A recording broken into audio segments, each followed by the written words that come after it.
Hello!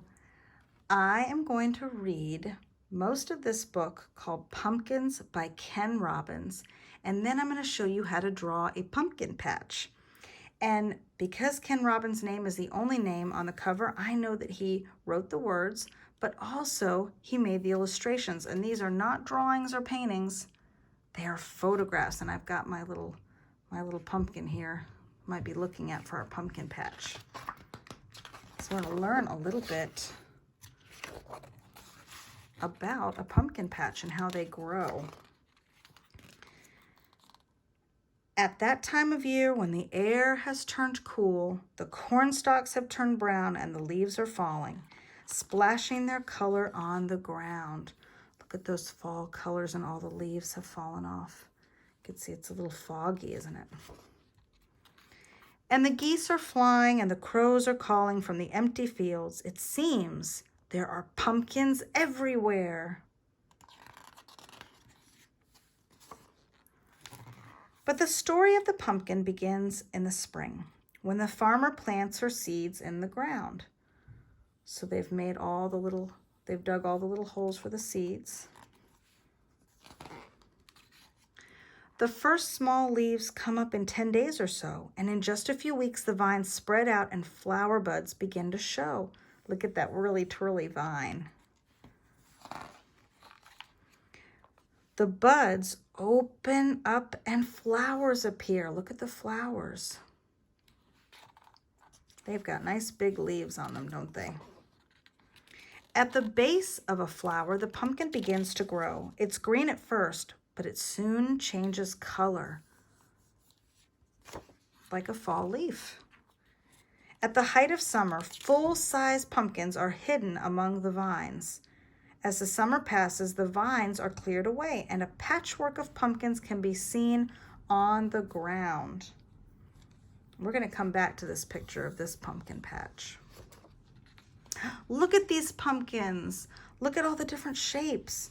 Pumpkins grow in any number of colors and shapes and sizes.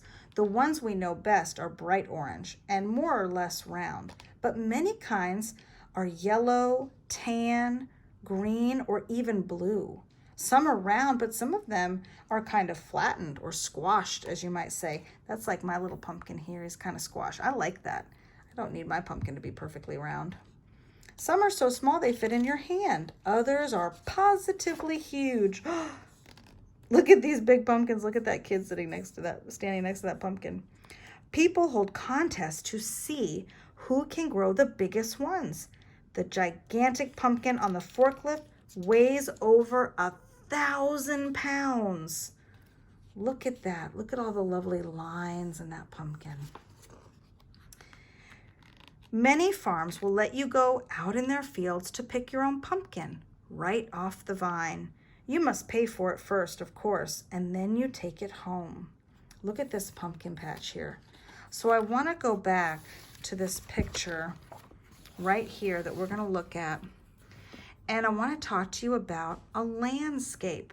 So a landscape is a picture that focuses on a place, right? And this is outside. And listen to the word landscape. Land, it's in the word landscape. Now, if you had a cityscape, it would be an artwork focused on a city, mainly about a city. Now, a couple of things you want to think of when you look at a landscape photograph or painting or drawing is that things that are on the bottom are usually things that are close or far away. What do you think? Are these closer than the pumpkins back here, or are they further away? These are closer to me in this picture, right? These pumpkins are closer. If I stood and I took this picture with a camera, these pumpkins would be the first ones I could touch. Then the pumpkins far away are higher up on the page, right? Higher up. The tractor is further away. It's higher up on the page. So are all these corn stalks, right? Now, what changes about how something looks? What changes about it when it goes further away? How do these pumpkins look different than these pumpkins? Are these pumpkins itty bitty baby little pumpkins in real life? Not necessarily, those could be the same size as that pumpkin, but they look smaller because they are further away. Just like people say that looking down on the world from an airplane, it looks like little ants when it's really people and cars and things like that. So those pumpkins look smaller because they're far away. I also can see a lot more detail on the pumpkins that are closer. I can see all the little lines and the little specks. I can see all the little hay and the grasses and the dirt and the texture of the dirt and how it looks like it would feel kind of rough. And back here, I can't see as much detail because it's further away. So we are gonna draw a pumpkin patch. And we're gonna do it in a little bit different way than this. Now, do you remember in that picture where she was putting the seeds down? And she has a line. So we're going to use a line as an inspiration because they would grow them in rows. It makes it easier for them to do different things that they need to do, and that helps with a lot of things growing plants. They'll make them in rows. So here's what we're going to do. We are going to start with a line across the page up here. This is called the horizon line. Say horizon. Try it one more time. Say horizon. Now the horizon line is where the sky meets the ground. So it's back here. Now we're not going to put corn stalks, but we're going to imagine it would be just a field. So you've got to go from one edge of the paper all the way to the other edge. Let me move this over so that you can see my whole paper here. Okay, awesome. All right, so you're gonna see, make sure my book doesn't wanna do funny things here. Okay, so I need to go from one edge all the way across. I'm not worried about it being perfectly straight because it's land, and land is not perfectly straight. So I'm gonna go across there, and I want it to have a little wave, just like that. Okay, so if you have a paper and you did this line lower, you could also do it lower like this. Okay, there's no wrong way to do it. On this one, you'll see more sky, and this one you'll see less sky. I think I like the more sky. I'm gonna work on this one. You can always flip it over if you wanna change it. Okay, so they plant in rows, but if I draw straight lines like this, it wouldn't make sense because things look smaller when they go further away. Just like if you look at a road that goes on and on and on, it gets smaller, it comes to a point. So I'm gonna pick a spot on my line right in the middle, boop, right there. Do you see my little dot? Boop. Okay, this is where everything is gonna go to. So I need to make my first shape, it's gonna look like a tall mountain. And it's gonna go from here to my point or my point down, but not straight down at an angle, watch. Go all the way, all the way, all the way. Keep going all the way to the edge. Keep going all the way to the edge. Okay, very good. Now this time you're going to go the other side. Almost looks like the beginning of the letter A. So I'm going to go down, go down, go down, all the way, all the way, all the way. Did I go all the way? No, I've got to keep going. Okay, there I go. Now I'm going to start back at that point again, and this time I'm going to come out this way, all the way to the bottom of the page. Now what I'm doing is I'm making rows. These are my rows that are going to have my pumpkins growing. Start again here. Coming down here. There I go. Oh my goodness, this is going to be a great pumpkin patch. Then I'm going to start here, and I'm going to go this way. All the way off the edge. Now I'm on the side of the paper. That's good. I want that all the way to the edge here. Now if you want to have some more rows, if you ended up making more lines, that's fine. I have 1, 2, 3, 4, 5, 6, 7. You could have 10. I wouldn't have less than 5 though. If you only have 3, add a couple more lines. But you don't want to go up here because this is sky, okay? So now, if I have a pumpkin here, is it going to look bigger or smaller than the pumpkins back here? The pumpkin here will look bigger. Now I'm going to take a little look at my real pumpkin. I want you to look at these little curved lines. See how it curves? And look right here. What shape does this remind you of, this little middle shape? Looks like an oval, doesn't it? So I'm going to draw a pumpkin right here and watch how I do it. And I've got these pumpkins to look at too. I'm going to start right here. And this is my biggest pumpkins are down here. Okay, I'm going to show you a couple ways to do the pumpkins. One way is you can start with that oval. Do you see that big oval? It looks like a tall, skinny pumpkin. But then I'm going to add the little line on the side, and I just it's almost like I jump up from the side and I come back down. Now look, this looks like a letter C. Do, do, do. There's a pumpkin. Okay, I'm gonna try it again. This time, I'm gonna do a round circle that's shorter. My letter C, my backwards letter C. Cool. Okay, do you have to do it like this? No. Here's another way you can do it. You can start off with your big round shape, and then you can do a curved line to the left, a curved line to the right. Okay, I'm gonna do that again over here, and this one's gonna be a short, fat pumpkin. Curved line to the left, curved line to the right. Okay, I'm gonna try it again over here.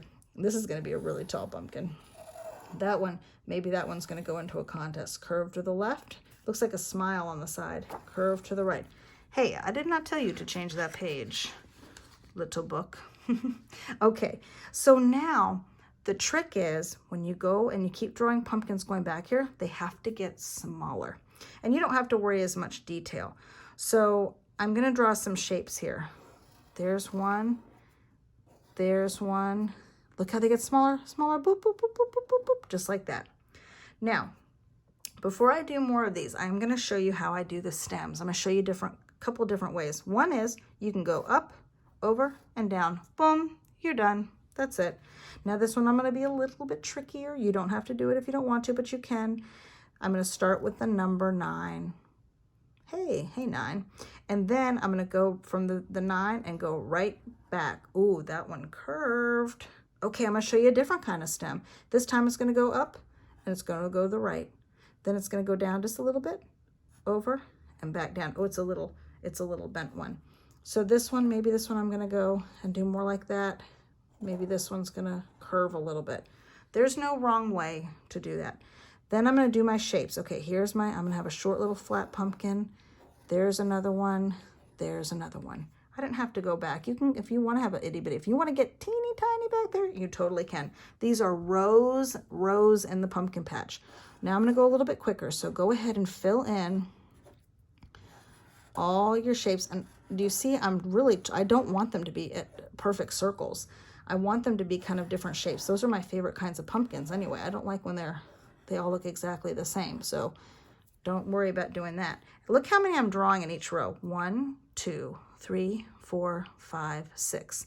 Count with me on this one. 1, 2, 3, 4, 5. So you can have 5, you could have 7, you could have 8. Now you can have more pumpkins over here. I think I will. Now this is where you have to spend a little bit of time. Oh, they're gonna get way smaller. Putting in those lines. 1, 2, 1, 2. Can you add more? Could you add a bunch like this? Yes, you can. But I'm showing you a little simpler way. But you could add more in there because look at all the lines. Look at how many there are on these pumpkins. And when you turn it to the side, you don't see as many, but you do see a bunch of them. That's just the way they grow. That's how their shape is. But I'm going to do my little simple 2 lines. And back here, I mean, I can barely see. Will I have as detailed of a stem back here? No, just a little line because it's a little too hard to see back there. But these I want to be able to color in. So I do want those to look. So I would finish all those up. Okay, you're going to finish all those up. Now, if you want to leave it like this, you could go in and you could color your pumpkins. Do they have to be orange? No. Let's look back at our page of pumpkins. Was that here? Yes. Look at these beautiful pumpkins of all these different colors. Oh my goodness. So you could color them different colors. You can make this brown or green. Could you add vines? Now we've talked about different lines. What if you did a line like that? What if you did a little whirly twirl and then you finished it with a zigzag? That's my favorite. Whirly twirl, zigzag. Maybe this one's just kind of a wavy line. Maybe that one's a wavy line. Maybe you have some leaves on it. You could just do some simple leaves. Can you add other things to your picture? Of course. What if you put a fence back here? Would the fence be really, really tall? It might be really tall in real life, but it's far away, so it's going to look very little. And my fence is just a row of rectangles, and then I'm going to connect it with 2 lines. That's my fence. Your fence might look different. That's cool. Could you draw a barn? Yes, you could. Could you draw some animals? Oh, yeah. What about a scarecrow? Yes, of course you can. Could you draw a sun? No, I'm just kidding. Yes, you can do a sun. What about clouds? Yes, you can draw clouds. Do you want to have a snake in your pumpkin patch? I don't, but you could. You could draw a snake. Could you draw a little mouse? Mm-hmm. Yes, you could. So I might come in here and I might add in some different things. So I might add in my barn. Can you imagine this barn looks the same size as my pumpkins? But it's because it's far away. That's what happens in landscapes. That's our little trick. And I'm gonna have a big barn door. You know, they have the big X through them, so I make one line going one way and one line going the other way. And then the little opening up here, maybe there's some little hens. Oh, and then they tell you which way is north, and on the top, I don't know what I'm gonna have up here. Is it gonna look like a chicken maybe? I hope so. And then maybe a silo next to it, and the silo is gonna have some stuff from the farm. Maybe this fence stops and maybe there's animals in here. Maybe I'm gonna add a little tree. My tree, it looks like almost like a Y, and I go like that. I make a Y, and then I just add lines. Do do do do do. So you can add in any other detail you want. Of course, I would finish my pumpkins. I could add some other things. Could I put a pumpkin patch sign? Yes, what if right here I'm gonna put a big rectangle. Pumpkin, I would definitely do that in pencil in case I ran out of room. That would be sad. Pumpkin patch. Doo-doo. There's my little sign. There it is, and maybe some more vines coming out of there. Pumpkin patch. Won't that look so good if you color it in and take your time? Remember, when you color in, to really slow down and take your time and use whatever materials you have. And if you spend so much time adding a ton of detail and you don't get to color, that's okay. That's fine with me. I can't wait to see your pumpkin patches. Good luck.